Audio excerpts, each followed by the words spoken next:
Welcome back to Mastering Rogue Legacy with Brian.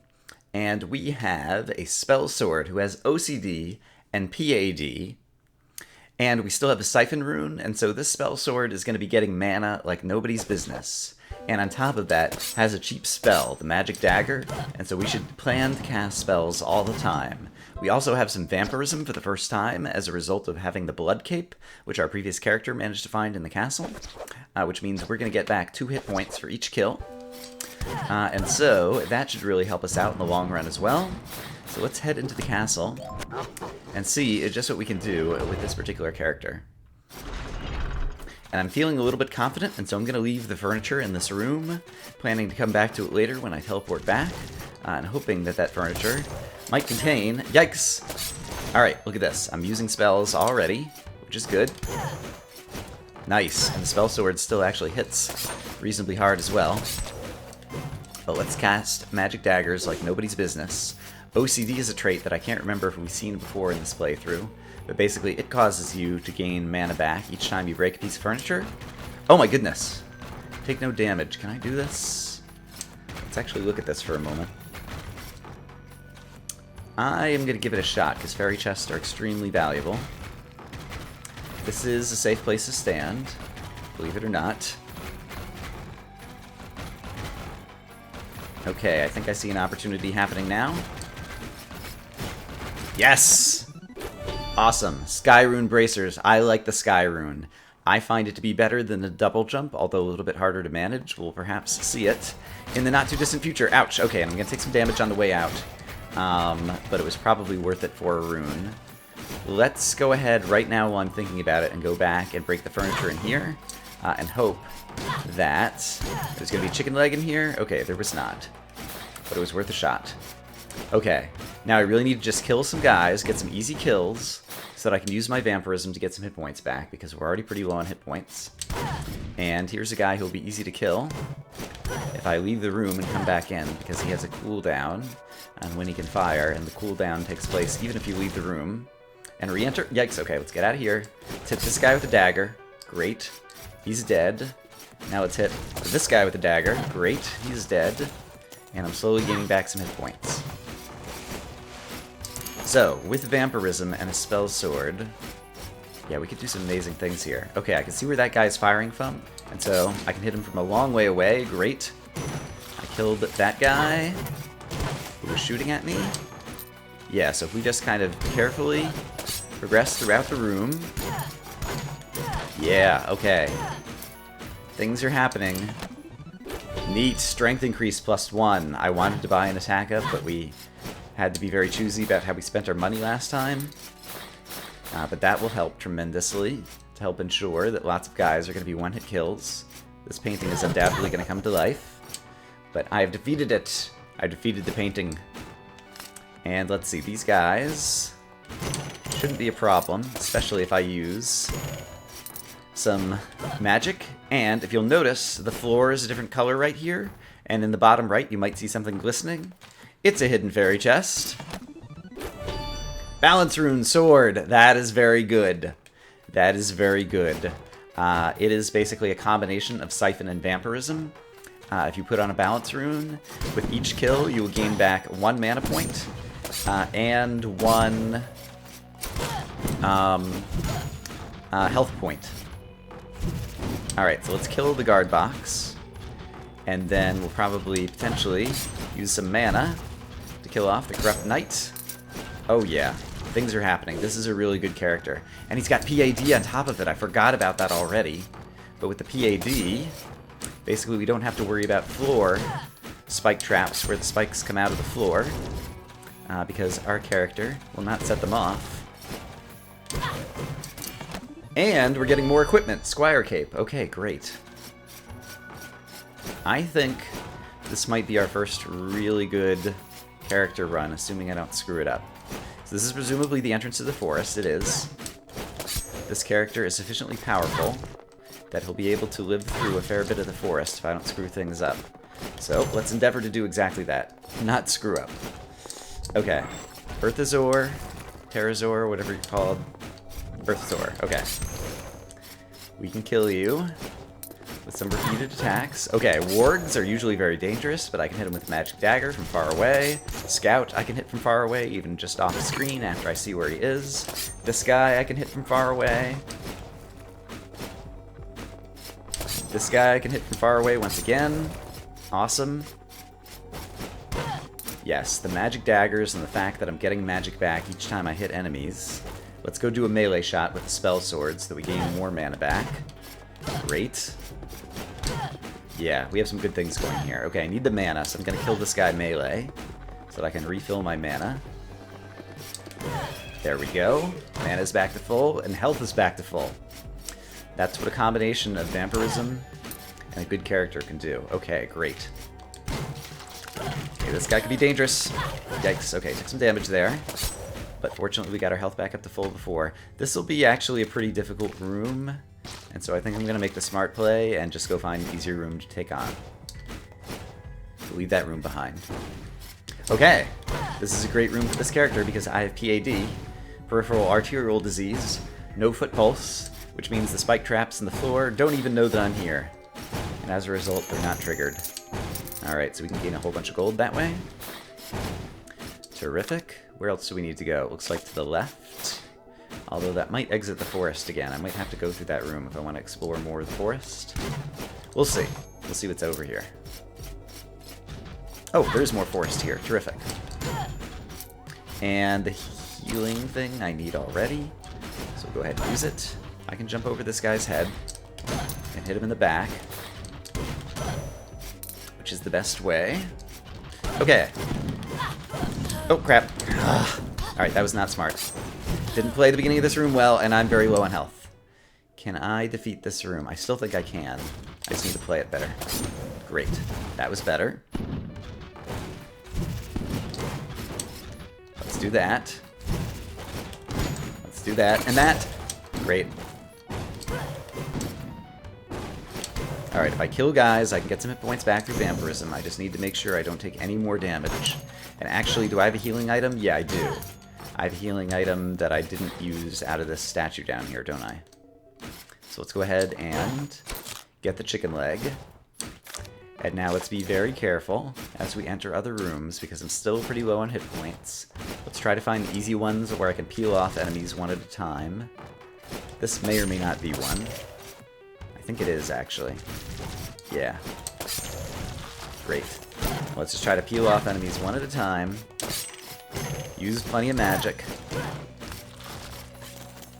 Okay, got some dangers up top. There's another way to enter that room, and so let's possibly return to that room from another entrance. Okay, you're easy to kill. Now I can kill you with magic. You I can kill with magic. Great. There's probably another zombie on the floor over here, maybe, so be careful. Yep, there he is. That just comes as a result of kind of learning the different room layouts. Okay, let's exit the room and come back in, because this guy was sneaking up on me. Let's see if we can peel off that blaze lock, actually. Okay, he can't shoot through the floor, but I can shoot him with a dagger. Great, okay, he's dead. Yeah, learning the different room layouts and getting expectations as to where enemies are going to appear is definitely something that just kind of comes through experience. Alright, and I'm doing a very good job of being a spell sword and using my spells continually to help keep me alive. And another chicken leg, great, really needed that. Okay, he killed this guy off screen. Those guys shoot horizontally, and so if I just aim where I see the fireballs coming from, I am bound to hit them. Alright, look at this. Despite being very low on hit points a moment ago, we're getting back to doing fairly decently.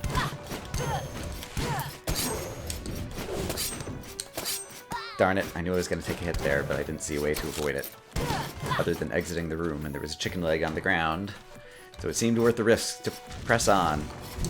Alright, let's see. Can I hit this guy from somewhere? This is a pretty dangerous room. I think I'm going to skip that one, too. I don't see me being able to exit that room without taking more damage. Alright. What do we got over here? This is just a room where there's traps that shoot fireballs from above, and then there's some loot chests. I'm not particularly good at that room. Okay, we found another teleporter. I'm going to go ahead and eat the chicken leg now, because I need it. And we're going to take a peek into the Maya, but if there's anything scary, we're going to back off. I can actually do this first bit. Oh, crap. No. Can I? I'm not sure that I can. Let's back off. Let's try to make smarter plays. There's still an exit out of the top of this room that we haven't explored, so let's go explore that next. Okay, here's a room I can do. I'm going to peel this guy off. Great. I'm going to hit the guard box through the floor. Hitting enemies through the floor is the way to win at Rogue Legacy. It's kind of like in Minecraft, you must always place blocks. In Rogue Legacy, you must always hit enemies through the floor where they can't hit you. And great, more money. Alright, I think I need like 3,500 to buy the next gold gain up, which would be one of the next useful investments. Although I am going to need, I think I got a good rune or two that I'm going to need to purchase next as well. Yeah, I'm going to have to make some choices about where I want to spend my money, unless I earn so much of it that I don't even have to worry about being choosy. Okay, let's see. Let's go to the left, let's teleport out of the teleporter room. And go to some more of the castle near the bottom that we haven't gone to, or possibly... Yeah, let's go over here. There's still more of the castle to explore right near the beginning. And I can't remember why I didn't go into this room on the left, for example. Oh, right. This is actually not a bad room, because I can use magic to kill this guy. And I might have even killed another guy further over to the left. Not going to go after those barrels, because the spikes make me scared. Fairy chests take no damage. This is a room that takes patience. Actually, with the spells that I have... Yeah, here's what we're going to do. So you can step down and hit those guys melee style. However, given the spells that I have, I can also step farther away and hit them with the magic dagger, which is probably the smarter thing to do. And there's a little void right here where I can stand. I'm going to do this. Oh boy. Do that again. And now I can sit here and kill this guy with daggers. Yeah, if we take our time and work our way down, I think I can do this without taking damage. Just have to be really careful. Ah, darn it. Alright, took some damage there. I do still think, possibly, that this room is worth fighting in, because I can gain some hit points back through vampirism. And so I'm going to do that, even though we can't get the fairy chest. Because gaining hit points back, I think, is the more valuable thing for me to do. And the very bottom of it's going to be a little bit more difficult, so I will just take that, and go ahead and exit. Alright, trying to make smart choices throughout. That's what's going to keep us alive. Let's see, I haven't gone downwards yet. So let's do that. And let's make sure we get a melee hit in on an enemy. So that we can get some hit points back. That's going to be a difficult room. Do I want to go through there? I still have some mana. I can spend it. Crap. Alright, let's do this. Let's hit these guys. Darn it. Hit somebody. There we go. Okay, he's dead. And he's dead. Okay, great. And now... there still might be other ways to get through here. I'm not good at these rooms with the spikes on the floor. And so, we've already done that room. Where do I need to go next?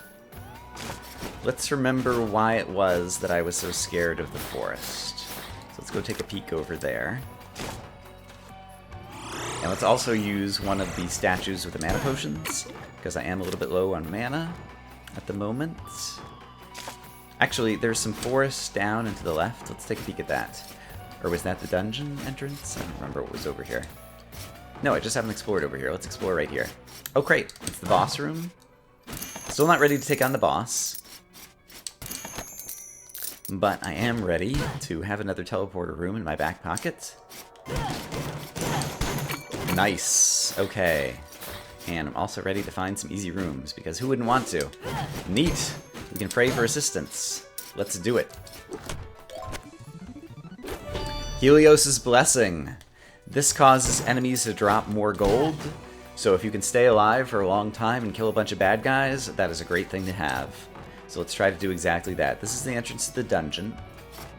I'm going to risk taking a quick peek in, because sometimes you get lucky and have easy first rooms like this that allow you to take peeks at other rooms. And you know what? I can actually kill this guy with daggers from a distance. And so I'm going to do exactly that. Just in case he happened to drop some gold, because I might get a whole lot of gold out of this room. But with the spiky balls bouncing around, I think I'm probably not going to dare to go any further into that room. Let's take a quick peek over here as well. A room with no enemies. I'll take it. Thank you. And get a whole bunch of extra gold as a result of taking a quick peek in the dungeon. Alright, and I can tell that this room is not going to be very tall, and so I'm going to take a quick peek in here as well. Okay, there is one of those mage guys who cast the little stalagmites below your feet in there. I heard him, didn't see him, but as a result, I'm not going to dare go any further into that room. Okay, this room, I need to be careful, find the right moment to enter and the right location to enter. Let's get the zombie going to the left. Alright, and then hit this guy with the dagger. Okay, great. Good job. Hit this guy with the dagger, hit this guy with the dagger. Man, being able to cast virtually limitless magic daggers as a result of my character traits that get me back so much mana is super useful. Nice. Alright, and as a result, even though this was a difficult room with a number of enemies, we're able to fight our way through. The enemies are dropping extra gold as a result of Helios' blessing. Everything is coming up Millhouse. Oh, we got over to the side of this room, okay. This is a random teleporter. It's extremely dangerous to take.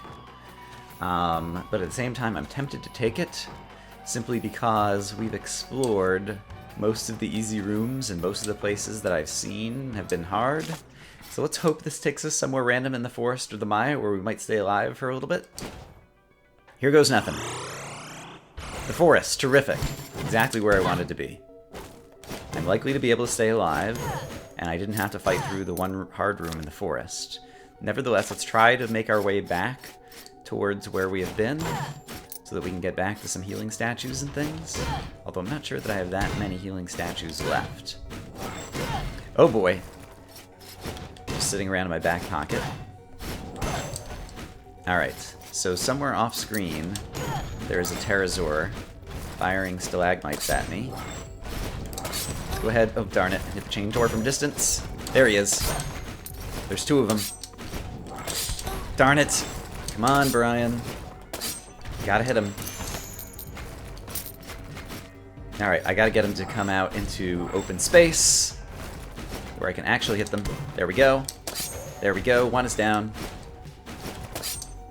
Missed the other one. Missed him again. There we go. Okay. Alright, took some damage. But if I can kill a few more guys, I get some points back, or if I happen to get a lucky chicken leg. Let's not get hit by the spiky ball. And yes, this is almost connecting back up to rooms we've been in before. Okay, good job. Let's go ahead and take out the projectile enemy. Great. And now this guy I can just take my time with. Jump over, get behind him, hit him in the back. Jump over, get behind him, hit him in the back. Okay, great. The room to the left is, I think, the room I didn't want to go through. Right, I remember that room. With the skeletons on the bottom shooting up at you, it's going to be very difficult to get through that room. So let's continue this way. Perhaps we will find the forest boss, which will also have a teleporter and enable us to teleport back if we need to. Alright, I hear something that's going to be shooting lots of blood at me. That's a difficult enemy that I don't know that we've seen before on this playthrough. I'm just going to avoid him if possible. Alright. Here comes the flame lock. Ah, darn it. Kill him. Whew. Just before he fired. Alright, we're still just managing to hang in here by the skin of our teeth. Let's use lots of magic at the entrance of this room. And then jump, dodge, weave. do things. Yikes! Darn it! There was a good chest in there, and I really wanted it. That was a shame. That was a bad place to die. I bet you there was a good piece of equipment in that chest. Nevertheless, Lady Henrietta did some good things. Our next character, we could get an assassin with the chakram, which would be a good character. A barbarian king with PAD and nostalgia. I don't love nostalgia, but a barbarian king with PAD and a magic axe is a pretty powerful character. So I think I'm going to choose that. Let's take a look at the new equipment and things that we got. So, we still have the blood chest that we could potentially buy. We got another cape, which is the Squire cape, which gives us plus 4% critical chance, but we like the blood cape. Barbarians have a large hit point pool, and so now would be a great time to switch to the blood chest, which will reduce our hit points but give us more vampirism. And so, how much money do I have? 4,200. I would really like to buy gold gain up, though. Oh man, another potion up would be really useful too. Which of these do I want to get? Gold gain up pays the most long-term dividends, so I'm tempted to get that. But if I buy that, that'll be just about the only thing I can get. Alright, I really want the blood chestplate. So I'm going to get the blood chestplate, which requires an equip up in order to be able to equip it. On the barbarian, I think having all this vampirism will work really well. Then, if I still have enough money for potion up, I'm going to buy that because that's an extremely good long-term investment. It causes chicken legs and potions to give us back more in return. And at that point, I've spent all of my money. But we have a good barbarian with lots of vampirism to move forward in the future, and so that'll be great. Let me check on the time for this episode. It's a little bit of a shorter episode, but I think I'm going to go ahead and call it here. We had a good run with our spellsword, and now we are set with a good barbarian. You'll notice that nostalgia gives this kind of sepia filter to everything that we see, so it kind of takes away a lot of the color, makes things a little bit harder to see what's on the screen, so that'll be a little bit of a challenge. But we've got a character with a lot of hit points, and with vampirism to earn the hit points back, I think we'll be in good shape. I hope that, as always, that you guys are having a great day, and I will see you again soon with more of Mastering Rogue Legacy. Bye-bye.